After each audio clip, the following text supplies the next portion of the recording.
ಲೋಕಸಭಾ ಚುನಾವಣೆಯ ಹೊಸ್ತಿಲಲ್ಲಿ ಯಾವ ಕ್ಷೇತ್ರದಲ್ಲಿ ಯಾವ ರೀತಿಯ ಕದನ ಬಂಡಾಯ ಎಲ್ಲಿದೆ ಅದರದ್ದೇ ಸುದ್ದಿ ಸದ್ದು ಮಾಡ್ತಾ ಇದೆ. ಅದರಲ್ಲಿ ಪ್ರಮುಖವಾಗಿ ಹಾಸನದ ವಿಚಾರ ಬಹಳ ಸದ್ದು ಮಾಡ್ತಾ ಇತ್ತು. ಹಾಸನದಲ್ಲಿ ದೋಸ್ತಿ ಕೇವಲ ರಾಜ್ಯದ ನಾಯಕರ ಮಟ್ಟದಲ್ಲಿದೆ, ಅದರ ಲೋಕಲ್ ಅಲ್ಲಿ ಇಲ್ಲ ಅನ್ನುವಂಥದ್ದು ಕಂಡು ಬರ್ತಾ ಇತ್ತು. ಆದ್ರೆ ಇದ್ದಂತಹ ಬಂಡಾಯವನ್ನ ಕೊನೆಗೂ ಶಮನಗೊಳಿಸುವಲ್ಲಿ ಬಹುತೇಕ ಯಶಸ್ವಿಯಾಗಿದ್ದಾರೆ ನಾಯಕರು. ಅಮಿತ್ ಶಾ ಆಗಮನಕ್ಕೂ ಮುನ್ನವೇ ಬಂಡಾಯ ಶಮನ. ಹಾಸನದ ಭಿನ್ನಮತವನ್ನ ನಿವಾರಿಸುವಲ್ಲಿ ವಿಜಯೇಂದ್ರ ಯಶಸ್ವಿಯಾಗಿದ್ದಾರೆ. ಹಾಸನದಲ್ಲಿ ಮಾಜಿ ಶಾಸಕ ಪ್ರೀತಂ ಗೌಡ ಮುನಿಸಿಕೊಂಡಿದ್ರು. ಪ್ರಜ್ವಲ್ ರೇವಣ್ಣ ಪರವಾಗಿ ಕೆಲಸ ಮಾಡೋದಕ್ಕೆ ಅವರಿಗೆ ಮನಸ್ಸಿರಲಿಲ್ಲ. ಈಗ ಪ್ರಜ್ವಲ್ ರೇವಣ್ಣ ಪ್ರೀತಂ ಗೌಡ ಜೊತೆ ಸಭೆ ನಡೆಸಿದ್ರು ವಿಜಯೇಂದ್ರ. ಏಪ್ರಿಲ್ 4ರಂದು ಪ್ರಜ್ವಲ್ ರೇವಣ್ಣ ನಾಮಪತ್ರ ಕೂಡ ಸಲ್ಲಿಸ್ತಾ ಇದ್ದಾರೆ. ನಾಮಪತ್ರ ಸಲ್ಲಿಕೆಯ ವೇಳೆ ಬಿಜೆಪಿ ನಾಯಕರು ಕೂಡ ಭಾಗಿಯಾಗಲಿದ್ದು ಮುನಿಸು ಮರೆತು ಒಗ್ಗಟ್ಟಾಗಿ ಹೋಗುವಂತೆ ಬಿಜೆಪಿ ರಾಜ್ಯಾಧ್ಯಕ್ಷ ಬಿವೈ ವಿಜಯೇಂದ್ರ ಸೂಚನೆ ಕೊಟ್ಟಿದ್ದಾರೆ. ಅದರಂತೆ ಪ್ರಜ್ವಲ್ ಪರ ಕೆಲಸ ಮಾಡೋದಕ್ಕೆ ಪ್ರೀತಂ ಗೌಡ ಒಪ್ಪಿಗೆಯನ್ನ ಕೊಟ್ಟಿದ್ದಾರೆ. ಸಮನ್ವಯ ಸಮಿತಿ ಸಭೆಗಳನ್ನೆಲ್ಲ ನಡೆಸಿದ್ರು. ಆ ಸಮನ್ವಯ ಸಭೆಯಲ್ಲೇನೋ ಭಾಗಿಯಾಗಿದ್ರು ಪ್ರೀತಂ ಗೌಡ ಆರಂಭದಲ್ಲಿ. ಆದರೆ ಅವರ ಮುನಿಸು ಶಮನ ಆಗಿರಲಿಲ್ಲ. ಯಾಕಂದ್ರೆ ಪ್ರಜ್ವಲ್ ರೇವಣ್ಣ ಕೂಡ ನೇರವಾಗಿ ಹೋಗಿ ಪ್ರೀತಂ ಗೌಡ ಅವರ ಜೊತೆ ಮಾತನಾಡಿರಲಿಲ್ಲ, ಅವರ ವಿಶ್ವಾಸ ಗಳಿಸುವ ಪ್ರಯತ್ನಗಳನ್ನು ಮಾಡಿರಲಿಲ್ಲ.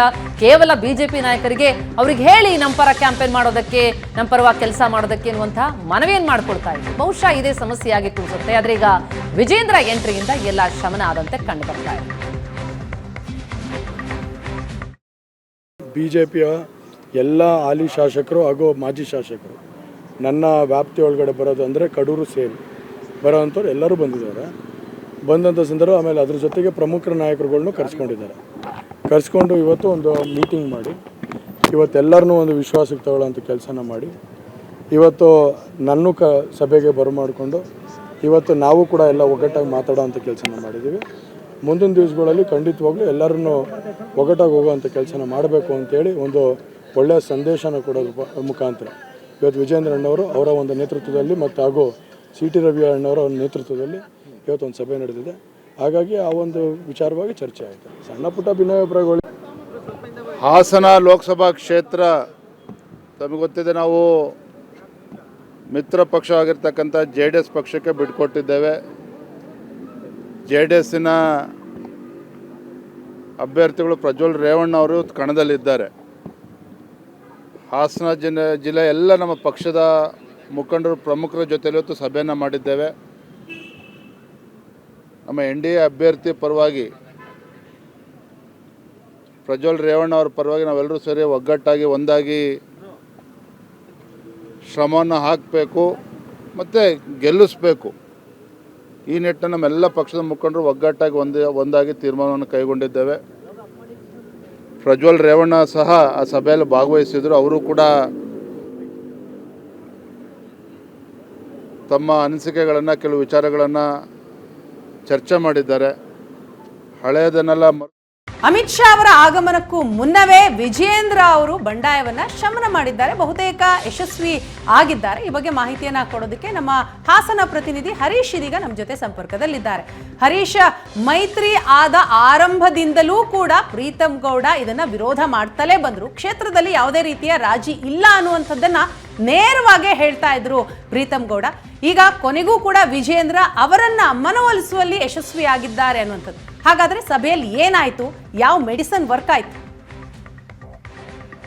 ಹಾಸನ ಲೋಕಸಭಾ ಕ್ಷೇತ್ರಕ್ಕೆ ಸಂಬಂಧಪಟ್ಟಂತೆ JDS ಮತ್ತು ಬಿಜೆಪಿ ನಡುವೆ ಮೈತ್ರಿ ಇನ್ನೂ ಸಹ ಒಮ್ಮತಕ್ಕೆ ಬಂದಿರಲಿಲ್ಲ. ಅದರಲ್ಲೂ Preetham Gowda versus HD Revanna family ಅನ್ನೋದು ನಿನ್ನೆವರೆಗೂ ಸಹ ಮುಂದುವರೆದಿತ್ತು. ಈಗ ತಾತ್ಕಾಲಿಕವಾಗಿ ಶಮನವಾದಂತೆ ಕಂಡು ಬರ್ತಾ ಇದೆ.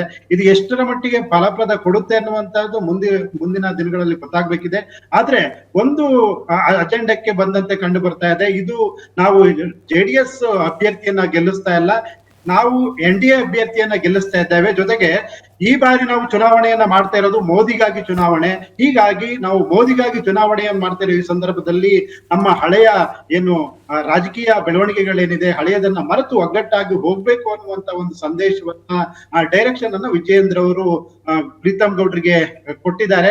ಹೀಗಾಗಿ ತಾತ್ಕಾಲಿಕವಾಗಿ ಈ ಒಂದು ಭಿನ್ನಮತ ಶಮನವಾದಂತೆ ಕಂಡು ಬರ್ತಾ ಇದೆ. ಜೊತೆಗೆ ಇದುವರೆಗೂ ಸಹ JDS ನಾಯಕರು ಪ್ರೀತಂ ಗೌಡ್ರನ್ನ ನೇರವಾಗಿ ಭೇಟಿ ಮಾಡಿರ್ಲಿಲ್ಲ. ಜೊತೆಗೆ ಚುನಾವಣಾ ಸಂದರ್ಭದಲ್ಲಿ ನಮ್ಮ ಜೊತೆ ಸಪೋರ್ಟ್ ಮಾಡ್ಬೇಕು ಅನ್ನುವಂತಹ ಒಂದು ಆಹ್ವಾನವನ್ನು ಸಹ ನೀಡಿರ್ಲಿಲ್ಲ. ಒಂದು ರೀತಿ ಇಬ್ರು ಸಹ ಪ್ರತಿಷ್ಠೆಯಾಗಿ ತೆಗೆದುಕೊಂಡಿದ್ರು. ಆದ್ರೆ ಮುಂದುವರೆದ ಒಂದು ಸಮನ್ವಯ ಸಮಿತಿ ಸಭೆ ನಡೆದ್ರು ಸಹ ಅದರ ಯಾವುದೇ ಇಂಪ್ಯಾಕ್ಟ್ ಆಗಿರ್ಲಿಲ್ಲ. ಮುಂದುವರೆದ ಭಾಗ ನಿನ್ನೆ ಸಮನ್ವಯ ಸಮಿತಿ ಸಭೆ ಆಗಿದೆ. ಅದರಲ್ಲಿ ಈಗ ತಾತ್ಕಾಲಿಕವಾಗಿ ಈ ಭಿನ್ನಮತವನ್ನ ಶಮನ ಮಾಡುವ ಎಲ್ಲ ಪ್ರಯತ್ನಗಳು ಸಹ ವಿಜಯೇಂದ್ರ ಅವರು ಮಾಡಿದ್ದಾರೆ. ಪ್ರಜ್ವಲ್ ರೇವಣ್ಣ ಅವರು ಮತ್ತು ಪ್ರೀತಮ್ ಗೌಡ್ರನ್ನ ಜೊತೆಯಲ್ಲಿ ಕೂರಿಸಿ ಮಾತಾಡಿದ್ದಾರೆ. ನಾವು ಈಗ NDA ಅಭ್ಯರ್ಥಿಗೆ ಸಪೋರ್ಟ್ ಮಾಡಬೇಕು, ಅದು ಮೋದಿಗಾಗಿ ನಡೆಯುತ್ತಿರುವಂತಹ ಚುನಾವಣೆ, ಮೋದಿಯನ್ನ ನಾವಿಲ್ಲಿ NDA ಅಭ್ಯರ್ಥಿಯನ್ನ ಗೆಲ್ಸಿದ್ರೆ ಅದು ಆ ಮೋದಿಗೆ ಒಂದ್ ರೀತಿ ನಾವು ಗೆಲ್ಲಿಸ್ದಂಗ ಆಗುತ್ತೆ ಅನ್ನುವಂತಹ ಒಂದು ಮನವರಿಕೆಯನ್ನ ಮಾಡ್ಕೊಟ್ಟಂತೆ ಕಂಡು ಬರ್ತಾ ಇದೆ. ಆದ್ರೆ ಪ್ರೀತಮ್ ಗೌಡ್ರಿಗೆ ಕಾಡ್ತಿರುವಂತಹ ಪ್ರಶ್ನೆ, ನಾವೀಗ ಚುನಾವಣೆಯನ್ನ ಸಪೋರ್ಟ್ ಮಾಡಿದ್ದೆ ಆದ್ರೆ ಮುಂದಿನ ದಿನಗಳಲ್ಲಿ ನನ್ನ ರಾಜಕೀಯ ಭವಿಷ್ಯ ಏನು ಅನ್ನುವಂತಹದ್ದು ಸಹಜವಾಗಿ ಪ್ರೀತಮ್ ಗೌಡ್ರನ್ನ ಕಾಡ್ತಾ ಇದೆ. ಜೊತೆಗೆ ಮನೆಗೆ ಕಲ್ಲೊಡಿಸಿದವರ ಜೊತೆ ಈ ಬಾರಿ ಕೆಲಸವನ್ನು ಮಾಡೋದಕ್ಕೆ ಸಾಧ್ಯವಾ ಅನ್ನುವಂತ, ಜೊತೆಗೆ ಇವತ್ತು ಮಾಜಿ ಶಾಸಕರಾಗ್ಲಿಕ್ಕೆ ನೇರವಾಗಿ JDS ಕಾರಣ. ಅಂದ್ರೆ HD ದೇವೇಗೌಡರು ನೇರವಾಗಿ ಪ್ರೀತಮ್ ಗೌಡ್ರನ್ನ ಸೋಲಿಸಲೇಬೇಕು ಅನ್ನುವಂತ ಹಠಕ್ಕೆ ಬಿದ್ದು ಕಲಿಸಿದ್ದಾರೆ. ಅವರ ಪರವಾಗಿ ನಾನು ಹೇಗೆ ಕೆಲಸ ಮಾಡ್ಲಿ ಅನ್ನುವಂಥದ್ದು ಪ್ರೀತಮ್ ಗೌಡ್ರಿಗೆ ಸಹಜವಾಗಿ ಕಾಣ್ತಾ ಇದೆ. ಆದ್ರೆ ಮೋದಿಗಾಗಿ ಈ ಚುನಾವಣೆಯನ್ನ ಮಾಡ್ಬೇಕು ಅನ್ನುವಂತ ಡೈರೆಕ್ಷನ್ ಪ್ರೀತಮ್ ಗೌಡ್ರಿಗೆ ಈಗ ನೀಡಿದಂತೆ ಕಂಡು ಬರ್ತಾ ಇದೆ. Yes, thank you so much Harish ತಮ್ಮೆಲ್ಲ ಮಾಹಿತಿಗೆ.